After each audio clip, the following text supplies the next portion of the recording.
Et oui, on retrouve Olivier Granit à Jérusalem. Et sans surprise, Olivier, ce sont les élections américaines qui sont ce matin à la une de tous les quotidiens israéliens. Tout à fait. Et les résultats de ces élections américaines vont sans doute aussi nous accompagner encore pendant quelques jours, en tout cas à la une de la presse israélienne. 24 heures avant le début du scrutin, ce sont donc Donald Trump et John Biden que nous retrouvons à la une de la presse israélienne. La bataille décisive, écrit ce matin le Israel Hayom, qui nous explique que les deux candidats profiteront de ces dernières heures de campagne pour convaincre les électeurs indécis. Dan Shiftman, qui est spécialiste des États-Unis, explique ce matin que peu importe le résultat des élections, l'alliance entre Israël et les États-Unis est une alliance qui restera forte. Il est important de comprendre la profondeur des relations d'Israël avec les États-Unis au-delà de la question de l'identité du président et de la composition du Congrès, écrit ce matin ce spécialiste des États-Unis dans le Israel Hayom. Et les présidents vont et viennent, écrit-il aussi. Certains agissent dans l'intérêt d'Israël et d'autres sont beaucoup moins attentifs à ses besoins. Au-delà de ces différences importantes, il existe une relation solide basée sur la valeur d'une profonde coopération, écrit donc ce matin Dan Shiftman dans les colonnes du Israel Hayom. Quant à Elad Beck, le correspondant du quotidien en Europe, il est persuadé que Trump est bon pour l'Europe, même si les dirigeants des pays européens rêvent de voir John Biden s'installer à la Maison-Blanche. De plus en plus comprennent que la politique du président américain sortant est bien meilleure pour l'Europe. De plus en plus d'Européens n'ont pas honte de défendre leurs droits et leurs valeurs nationales et européennes face à la tentative de stériliser l'Europe de son caractère et de sa culture. Une nouvelle victoire de Trump renforcera les courants patriotiques en Europe, écrit donc ce matin Eldad Beck, qui est le correspondant donc en Europe du Israël Hayom. Et puis bien entendu, la crise du coronavirus est en bonne place ce matin dans la presse israélienne. Le Haaretz nous apprend que le gouvernement israélien a approuvé hier la hausse des amendes pour les personnes qui enfreignent les restrictions mises en place pour lutter contre la propagation du coronavirus. Si la mesure est adoptée, l'amende pour l'ouverture d'un commerce passerait donc de 5 000 à 10 000 shekels. L'amende pour l'organisation d'une fête, d'une conférence, d'une cérémonie, d'un festival, d'un divertissement ou d'un spectacle en violation des restrictions passerait quant à elle de 5 000 à 20 000 shekels. Et puis enfin, l'amende pour l'ouverture d'un établissement d'enseignement à l'encontre des instructions du ministère de la Santé passerait elle aussi de 5 000 shekels à 20 000 shekels. Cette décision n'est pas du coup des partis orthodoxes, écrit ce matin le Haaretz.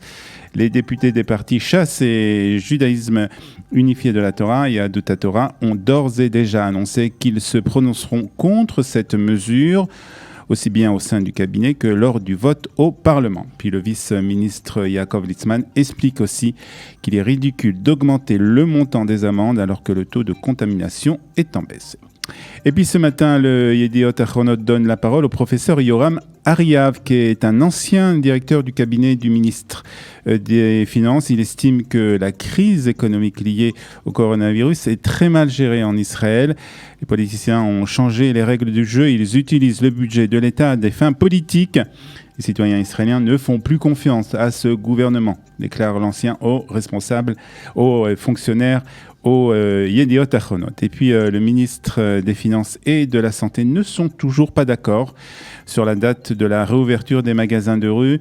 Israël Katz nous explique ce matin, le Yediot Achronot demande l'ouverture immédiate des petits commerces. Yoel Edelstein refuse, prétextant que c'est le meilleur moyen d'envoyer les Israéliens vers un troisième confinement. Le Maariv ajoute aussi que les petits commerçants ont manifesté hier. Des dizaines de petits commerçants ont protesté hier contre la décision de ne pas autoriser l'ouverture des magasins de rue. Certains ont brûlé des pneus et ont crié des slogans contre le gouvernement. Entre autres, ils ont demandé pourquoi les synagogues ont-elles le droit d'ouvrir et pas nous.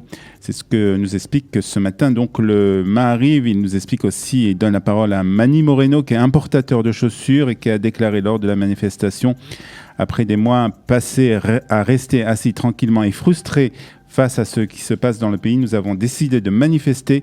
Nous n'avons aucune demande financière de la part de l'État, mais seulement qu'il nous donne le droit de réouvrir nos commerces et de travailler. Déclaration donc de Mani Moreno, un importateur de chaussures dans le Maariv ce matin. Le Yediot Ahronot et le Israël Hayom nous parlent aussi des tensions au sein de la coalition et plus particulièrement à la tête du parti Kachol Lavan. Le Yediot Ahronot nous explique qu'il y a une confrontation hier soir entre Gabi Ashkenazi et Benny Gantz. Les deux chefs de ce parti, le ministre des Affaires étrangères, estime qu'il faut se retirer de la coalition si Benjamin Netanyahu continue de refuser d'adopter le budget d'ici la fin du mois de novembre. Benny Gantz est quant à lui plus souple et n'est pas pressé de rompre les accords signés avec le Likoud. Israël Hayom ajoute que le chef du Kachol Lavan attend les résultats des élections aux États-Unis pour prendre une décision. Le Haaretz nous indique aussi ce matin qu'Israël a rejeté les demandes du Liban d'élargir les pourparlers sur les frontières maritimes aux zones où se trouvent les champs gaziers israéliens de Karish et de Tanin qui sont exploités par la société Energan. Selon le directeur général du ministère de l'Énergie, Uri Adiri, qui dirige donc la délégation israélienne dans les négociations avec le Liban, le ministre de l'Énergie, Yoav Steindienst, et d'autres responsables politiques ont clairement indiqué que les discussions ne devaient concerner exclusivement que les eaux contestées dans un rapport déposé auprès de l'ONU en 2011. Et puis pour terminer, Olivier Granilic, la presse israélienne ne manque pas de parler des premières pluies qui sont tombées en Israël. Tout à fait, ces premières pluies sont toujours un événement, il faut le savoir en Israël, Ilana, et l'occasion aussi pour les quotidiens israéliens d'en parler. C'est le cas ce matin de toute la presse israélienne et plus particulièrement du Israël Hayom qui titre « Le mois de novembre a commencé par une tempête ». Titre d'Israël Hayom, grêle à Eilat, de fortes pluies dans la Rava, des orages et des averses locales sur la côte et dans les villes. C'est la description que l'on peut trouver ce matin dans le quotidien. L'hiver est arrivé en grand et nous accompagnera tout au long de la semaine, conclut ce matin le Israël Hayom.